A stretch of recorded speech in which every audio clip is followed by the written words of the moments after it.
Hello दोस्तों।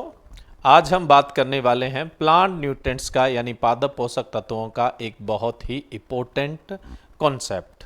वो है मिनरलाइजेशन और इमोबिलाइजेशन।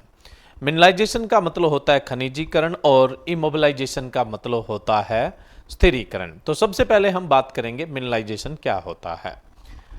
देखिए, अगर हम मिनरलाइजेशन की बात करें, कोई भी ऑर्गेनिक मैटर है उसके अंदर जो न्यूट्रिएंट्स होंगे वो ऑर्गेनिक फॉर्म में होंगे। ऑर्गेनिक फॉर्म में कैसे होंगे, एक एग्जांपल लेते हैं अपने। जैसे हम बात करें नाइट्रोजन की, कोई भी पौधा है जब वो ग्रोविंग कंडीशन में यानी फील्ड कंडीशन में जब वो वृद्धि कर रहा है, ग्रोथ कर रहा है, तो वो सारे के सारे न्यूट्रिएंट्स है वो अपटेक कर रहा है। असेंशियल न्यूट्रिएंट है जैसे 17 प्लस मैं बात करूं कि 4 जो बेनिफिशियल न्यूट्रिएंट है, ये सारे के सारे पोषक तत्व ग्रहण कर रहा है। ये पौधा उन न्यूट्रिएंट्स को अपटेक करने के बाद, उन पोषक तत्वों को ग्रहण करने के बाद उसी फॉर्म में नहीं रहने देगा जिस फॉर्म में इसने अपटेक किया है। अब जैसे मान लो कि इसने नाइट्रोजन है वो अपटेक किया है, नाइट्रोजन को ग्रहण किया है नाइट्रेट फॉर्म में। जैसे ये इसको अपटेक करेगा, अवशोषित करेगा, वैसे ये इसको किस में बदल देगा, अमोनियम में बदल देगा, फिर एमिनो एसिड में बदल देगा, प्रोटीन में बदल देगा, क्लोरोफिल में बदल देगा, प्रोटोप्लाज्म में बदल देगा, यानी जैसी इसकी जरूरत है उसमें बदल देगा। हर एक न्यूट्रिएंट्स के लिए ऐसा ही होता है, यानी उसका स्वांगीकरण हो जाता है।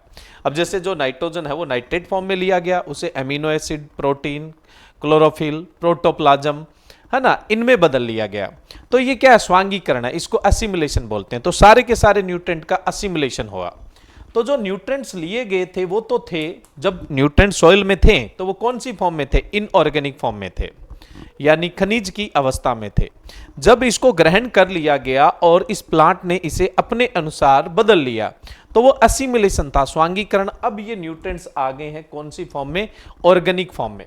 इनऑर्गेनिक से ऑर्गेनिक फॉर्म में आ गए। कल को यही पौधे के अवशेष हैं, कल को इस पौधे को कोई भी एनिमल खा लेता है, यानी कोई पशु खा लेता है, उसका एक्सक्रीट यानी उसका जो मल है, तो उसमें भी न्यूट्रिएंट्स कैसा होगा, ऑर्गेनिक फॉर्म में ही होगा। और ऑर्गेनिक फॉर्म होती है कॉम्प्लेक्स यानी जटिल फॉर्म होती है। तो ये पौधे के अवशेष है और इसके अंदर क्या है, जो न्यूट्रिएंट्स है वो ऑर्गेनिक फॉर्म में है। और पौधा न्यूट्रिएंट ऑर्गेनिक फॉर्म में नहीं लेता है, इनऑर्गेनिक फॉर्म में लेता है, यानी मिनरल फॉर्म में लेता है। लेकिन इन अवशेषों में तो अब जो नाइट्रोजन है या दूसरे पोषक तत्व हैं वो किसी ना किसी कॉम्प्लेक्स अवस्था में, जटिल अवस्था में, जैसे नाइट्रोजन हो सकता है एमिनो एसिड में हो, प्रोटीन के रूप में हो, प्रोटोप्लाज्म जीव द्रव्य के रूप में हो, इस तरह से है। तो इसको पौधा ग्रहण नहीं कर पाएगा। अब अगली प्रोसेस क्या होगी, देखिए,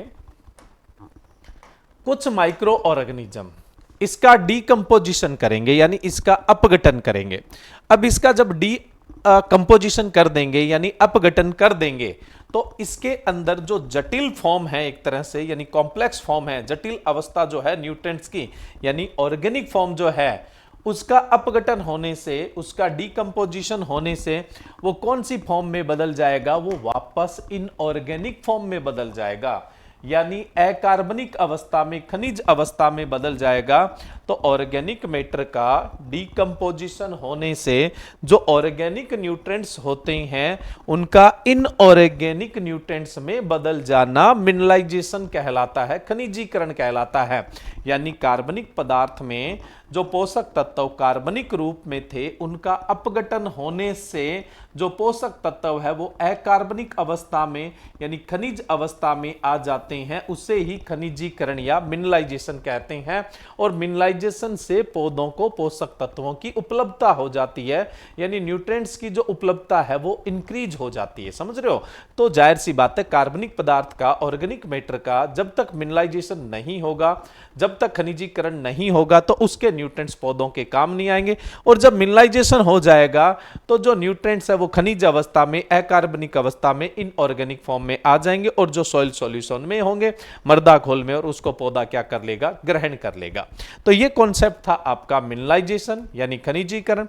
अब हम बात करते हैं जो मोस्ट इंपॉर्टेंट है, इमोबिलाइजेशन यानी स्थिरीकरण।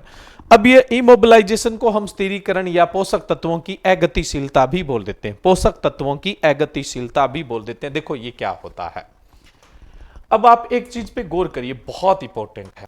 आपने खेत में कोई भी ऑर्गेनिक मैटर डाला, अगर देखो वो सीरियल क्रॉप का रेजिड्यूस है, यानी अनाज वाली जो फसलें, सीरियल क्रॉप, उनका अगर रेजिड्यूस है तो उसमें कार्बन नाइट्रोजन अनुपात कितना होता है, 100:1 होता है।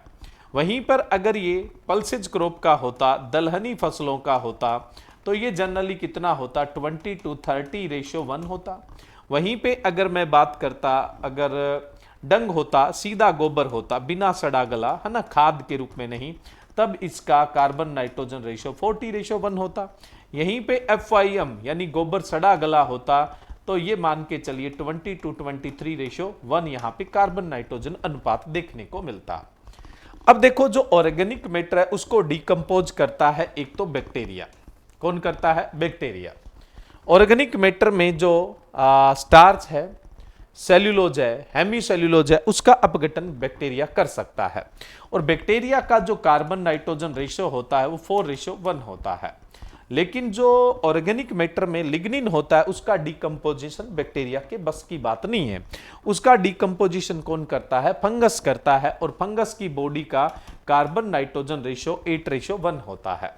अब इसका मतलब ये हुआ यहां पे कि बैक्टीरिया अगर 4 कार्बन खाता है तो उसके साथ उसको एक नाइट्रोजन खाना पड़ेगा, यानी 4 रोटी के साथ एक सब्जी की प्लेट खाने वाली बात है। यानी 4 मॉलिक्यूल्स कार्बन चाहिए तो एक मॉलिक्यूल किसका चाहिए, नाइट्रोजन।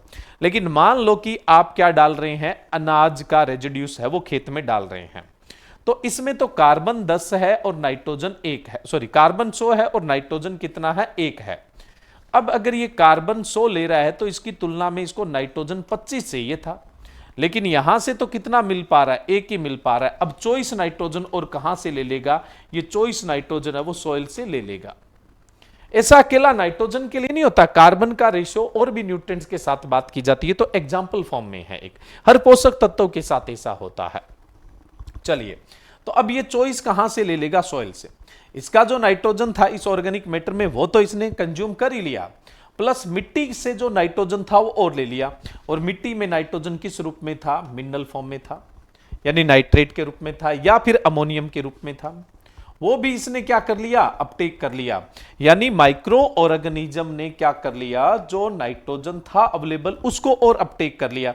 अब माइक्रो ऑर्गेनिज्म ने यानी बैक्टीरिया या फंगस में से किसी ने भी जो नाइट्रोजन लिया है, उस नाइट्रोजन का ये माइक्रो ऑर्गेनिज्म क्या करेगा, एमिनो एसिड बनाएगा, प्रोटीन बनाएगा, प्रोटोप्लाज्म बनाएगा। यानी जो मिनरल नाइट्रोजन थी, इनऑर्गेनिक नाइट्रोजन थी, उसने तो किस में बदल दिया, ऑर्गेनिक नाइट्रोजन में बदल दिया। यानी एमिनो एसिड है, प्रोटीन है, प्रोटोप्लाज्म है, ये तो क्या है, ऑर्गेनिक फॉर्म है। माइक्रो ऑर्गेनिज्म अपनी बॉडी में लेके तो यही काम करने वाला है। और वो प्लांट्स के लिए क्या हो गया, अनअवेलेबल हो गया भाई, प्लांट्स के लिए क्या हो गया, अनअवेलेबल हो गया। यानी जब आपने खेत में ऑर्गेनिक मैटर दिया तो माइक्रो ऑर्गेनिज्म ने उस ऑर्गेनिक मैटर का नाइट्रोजन तो खाया, प्लस मिट्टी में जो अवेलेबल था उस नाइट्रोजन को भी खा लिया। और उसको किस में बदल दिया, उसको बदल दिया ऑर्गेनिक फॉर्म में। यानी इनकी बॉडी में वो न्यूट्रिएंट लॉक हो चुका है, जाके प्रोटीन के रूप में, एमिनो एसिड के रूप में, प्रोटोप्लाज्म के रूप में इनकी बॉडी में चला गया। प्लांट्स को तो मिलेगा ही नहीं। अब उस सॉइल के अंदर उस न्यूट्रिएंट्स की, जैसे नाइट्रोजन की बात कर रहे हैं वैसे ही कार्बन रेशियो सल्फर भी होगा, कार्बन रेशियो फास्फोरस भी होगा, सबका रेशियो होता है। तो अब उन न्यूट्रिएंट्स की क्या आ गई, कमी आ गई, जिनको किसने अपटेक कर लिया, माइक्रो ऑर्गेनिज्म ने, क्योंकि इसने तो ऑर्गेनिक फॉर्म में बदल दिया। ऑर्गेनिक मैटर देते ही सॉइल में न्यूट्रिएंट्स की डेफिशिएंसी आ जाती है। लेकिन घबराने वाली बात नहीं होती, ये परमानेंट डेफिशिएंसी नहीं है, परमानेंट यानी स्थायी कमी नहीं है, ये टेम्परेरी डेफिशिएंसी है, यानी अस्थायी कमी है। अब क्या होगा, ये पौधे को कब मिलेगा भाई, बात तो ये है। लेकिन उससे पहले तो हमें ये जानना था ना, इमोबिलाइजेशन क्या है, यानी स्थिरीकरण या पोषक तत्वों की अगतिशीलता क्या है। देखो, जो इनऑर्गेनिक फॉर्म में न्यूट्रिएंट था, जैसे मान लो कि नाइट्रेट था या अमोनियम था, इनऑर्गेनिक फॉर्म में जो न्यूट्रिएंट्स था, यानी कहने का मतलब जो खनिज के रूप में न्यूट्रिएंट्स था, पोषक तत्व था, वो माइक्रो ऑर्गेनिज्म ने अपटेक कर लिया और पौधों के लिए उसकी उपलब्धता खत्म हो गई या घट गई है, यानी उस न्यूट्रिएंट की डेफिशिएंसी आ गई है। तो यहां इनऑर्गेनिक फॉर्म का न्यूट्रिएंट्स किस में चला गया, ऑर्गेनिक फॉर्म में चला गया है, इसको इमोबिलाइजेशन बोलते हैं। और यहां पे पौधे के लिए उस न्यूट्रिएंट की डेफिशिएंसी हो गई। लेकिन ये कैसी डेफिशिएंसी है, टेम्परेरी डेफिशिएंसी है, परमानेंट डेफिशिएंसी नहीं है। तो भाई ये डेफिशिएंसी खत्म कब होगी, ये डेफिशिएंसी खत्म कब होगी, बात तो ये है ना। अब देखिए क्या होता है, ये माइक्रो ऑर्गेनिज्म, ये तब तक जीवित है जब तक ऑर्गेनिक मैटर का कार्बन है। तो ये सारे का सारा कार्बन खा जाएगा। अब ये सारे का सारा कार्बन खा जाएगा, उसके बाद इसको कार्बन मिलेगा नहीं, तो ये क्या हो जाएगा, डेड हो जाएगा। तो ये ऑर्गेनिक मैटर सॉइल में हो गया डेड। अब कुछ बैक्टीरिया आके इसको डिकम्पोज कर देंगे, कुछ बैक्टीरिया आकर क्या करेंगे, इसको डिकम्पोज कर देंगे, यानी इसका मिनरलाइजेशन कर देंगे। इसमें जो ऑर्गेनिक न्यूट्रिएंट्स है उनको किस में कन्वर्ट कर देंगे, इनऑर्गेनिक के अंदर कन्वर्ट कर देंगे। किस में कन्वर्ट कर देंगे, इनऑर्गेनिक। यानी माइक्रो ऑर्गेनिज्म तो डेड हो गया, कार्बन खत्म हो गया। अब इन माइक्रो ऑर्गेनिज्म का क्या होगा, डिकम्पोजिशन, अपघटन, और जो न्यूट्रिएंट्स है वो किस में चला जाएगा, इनऑर्गेनिक फॉर्म में चला जाएगा, यानी वापस सरल अवस्था में आ जाएगा, इनऑर्गेनिक फॉर्म में आ जाएगा और सॉइल सॉल्यूशन में मिल जाएगा और प्लांट फिर से उसे क्या कर लेगा, अपटेक। तो ये टेम्परेरी डेफिशिएंसी थी, ये डेफिशिएंसी क्या हो गई, खत्म हो गई। इस प्रोसेस को हमने सबसे पहले मिनरलाइजेशन बोला था, तो फिर से मिनरलाइजेशन हो गया। अब देखो सोचने वाली बात क्या है, जब आप खेत में कोई भी ऑर्गेनिक मैटर देते हैं तो आप हमेशा पढ़ते हैं कि उसे सोविंग से इतने दिन पहले देना चाहिए। फॉर एग्जाम्पल, जैसे आप गोबर की खाद के लिए पढ़ते हैं कि 3 से 4 सप्ताह पहले खेत में देनी चाहिए। क्यों? क्योंकि पहले होगा मिनरलाइजेशन, फिर होगा इमोबिलाइजेशन, फिर वापस मिनरलाइजेशन, तो इतना टाइम लग जाएगा। जितना कार्बन नाइट्रोजन रेशियो ब्रॉड होगा, दूर का होगा, उतना ही समय ज्यादा देना पड़ेगा।